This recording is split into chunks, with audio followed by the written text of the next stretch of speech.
our senior award ceremony, it felt so good when I heard my name announced with this title. It was so good for about 15 seconds, but there must come a 16th second. And on that 16th second, sat down in my seat, I looked at my silver stole that says Valedictorian, and I thought, that's it? Why am I not feeling anything else? To be honest, I don't even know what I was expecting. A parade of balloons to drop?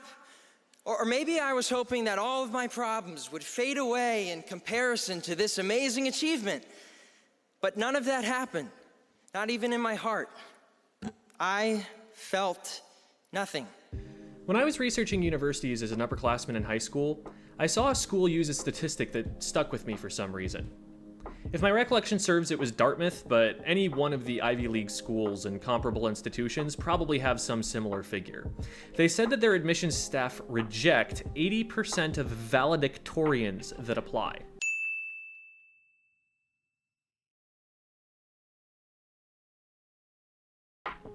Now, my initial reaction to that, and probably the intended effect of sharing this information, was the perception that this school was so selective that getting the best grades possible isn't enough to guarantee a spot, and that applicants have to stand out in other truly impressive ways in addition to high GPAs.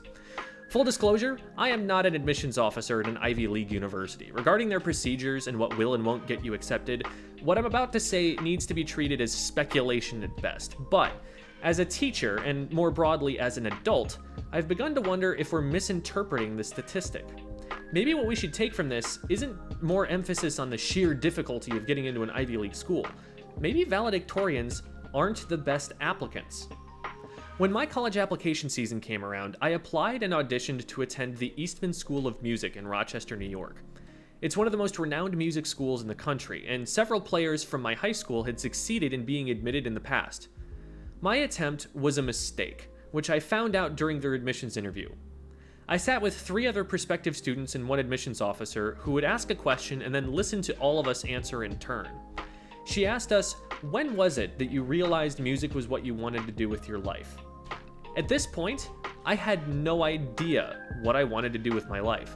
Most of the schools I was applying to weren't music schools at all. I was casting nets everywhere, maybe at psychology, maybe at teaching, maybe music if I could get into a good school for it.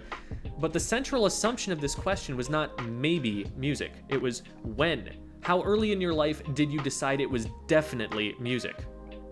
I thought of the girl I knew who would try to ditch elective classes to spend an extra period in the practice rooms, rearranging her schedule just so that all the music classes were arranged uninterrupted to give her more time there. She sometimes got in trouble for this, but she didn't care. She had already decided music was what she wanted to do with her life. She was reshaping her life around music, making sacrifices to pursue it more completely. That wasn't me. In the interview, I did the good student thing and came up with the best version of a true answer I could think of, but I already felt defeated. I already knew I couldn't give a truthful answer that would get me in, and that even if I did get in, I wouldn't belong. My grades may well have been better than some of the true music lovers I knew, but it is not primarily on the basis of grades that you get into a good music school. The audience in Symphony Hall won't think your 3.9 high school GPA sounds better than the other members of the trumpet section's 3.5s or 3.0s. Most of the skills required to maintain high grades in high school are meaningless there. Another student I knew was a world-class runner. Last I checked in, he missed a spot on the US Olympic team by just 1 placement at the trials. I think he got 3rd when he needed to get 2nd. He was very, very close. He was also not quite valedictorian, but something like 3rd in his class. He's often quoted by school staff who remember him as saying something to this effect: if staying up an hour past my bedtime to study is going to bring a test score from a B+ to an A-, I'll take the extra hour of sleep. Now yeah, most students aren't so precisely calibrated that they know the difference between B+ effort and A- effort intuitively, but hey, we're talking about potential valedictorians here. What I'm getting at is that he knew what he wanted to do with his life, and as soon as he knew it, he prioritized that above his grades. Perfect grades were not worth his health, his athletic performance, or even his comfort. His grades weren't necessarily what got him what he wanted. Music, running, mathematics, the ability to improvise, getting along with people who are different from you, all of these are skills that translate directly into professions. The skills required to get flawless grades will only transfer into your university studies. At some point, you will be pursuing a specialized profession of some kind, and a 4.0 GPA will suddenly go from a significant measure of success to a nice flavor bullet on your resume. Sure, you'll look conscientious and smart, but experience beats intelligence on a lot of job listings. If the best experience you have is in a skill that won't be relevant outside of a school setting, I, as a teacher, want you to get away from core schoolwork and get other experience. I had a student once who was very smart, absolutely could have been getting A's, who tended more towards B's and C's. She would come into class unprepared for quizzes sometimes, not be able to answer questions from homework the night before. A lot of times, she just forgot assignments, and when it happened, she admitted it to me. She was always respectful to her teachers. She valued them beyond any doubt. When she did turn things in, they were excellent, and her straightforward honesty about not getting them done is unusual for someone who takes that much care to do things well. A lot of students feel shame when they forget and feel they've failed themselves or their teachers in some way, but not her. It felt more like she was making a conscious choice to not worry herself with perfection. I can only speculate about her life, but maybe she was a social person who valued time with her friends. Maybe she had hobbies that she prioritized, but I truly think there was something in her life that she valued more than school. She had experiences of some kind that she was accumulating outside of school that were more valuable to her. And if I were a hiring manager that got to know her, I think I would choose her for a job she wanted to do over a lot of my straight A students. And you know, maybe she was dealing with something difficult, maybe a mental illness or family problems, and that's why her work output was inconsistent. Even then, the fact that she knew what she needed to do and prioritized it without shame, knowing that she was making the right choice for her, was admirable to me. If you want to grow up to be a teacher, teach kids something you're good at outside of school. If you want to get into programming, practice coding. Make a game or an app and share it with your friends and parents and anyone else who will check it out and see what they think. If you want to be an artist, spend your time drawing things instead of proofreading your homework for the 5th time to make sure it gets an A instead of a B. If you like browsing Instagram and looking for clothes you like or decorations, maybe think about reading up on fashion or interior design. If you want to be a chemist, then sure, maybe your chemistry teacher can actually help you with that, but see if you can tour a lab sometime and see how things work in the real world outside a textbook. If your interests do line up really well with a class like that, prioritize that class. I'm not saying you should let yourself fail any subject. I do believe there's a baseline level of competence everyone should have in all the fields you learn in school.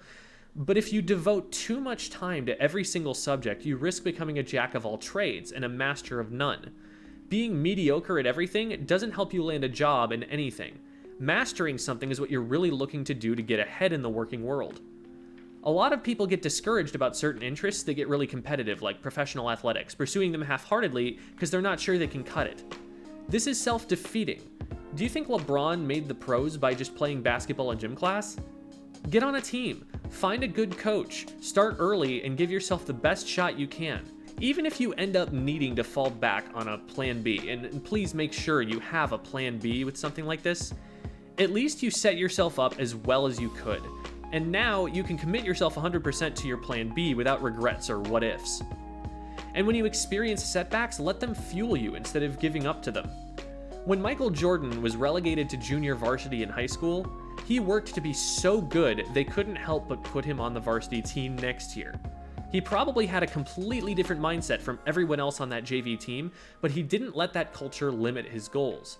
Even if you don't know what you want to do right out of high school, like me, it's better to throw yourself at something and get that experience, because new experiences are never a waste of time. As soon as you find yourself putting hours into an activity voluntarily without expecting to be paid or otherwise rewarded, figure out how to maximize the amount of time you can spend doing that, whether that involves making it your occupation or not. I ended up becoming an esports tournament organizer by accident. I posted a suggestion that someone run an event at my school, and when people showed up to it, everyone expected that I would be the one calling the matches. I ended up running that event every single Friday for 4 years. I went on to spend hours every week upgrading and maintaining a ranking system for all the players who attended those events, just to make it more worthwhile for every player, experienced or otherwise. Those events grew from 5 to 10 players in a dorm laundry room to 150 players in one of the largest lecture halls on campus. I studied to become a teacher at that school, but because of my organizing experience, I ended up being able to work for an esports company. The experience of organizing tournaments that I got at college doesn't show up anywhere on my college transcripts.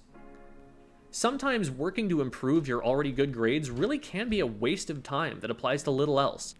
All you get in return for being valedictorian is one chance to make a speech. And at my high school, I don't even remember who gave it.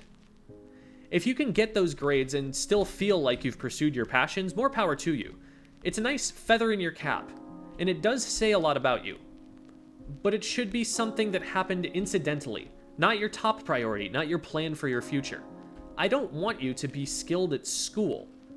I don't want you to be valedictorian. I want you to be recognized and accomplished in whatever it is that you want to do after you get out of school. A student, A's and B's student, or D student. If I, as your teacher, can help you accomplish that in any way through my curriculum, I've done my entire job, and you have made me proud.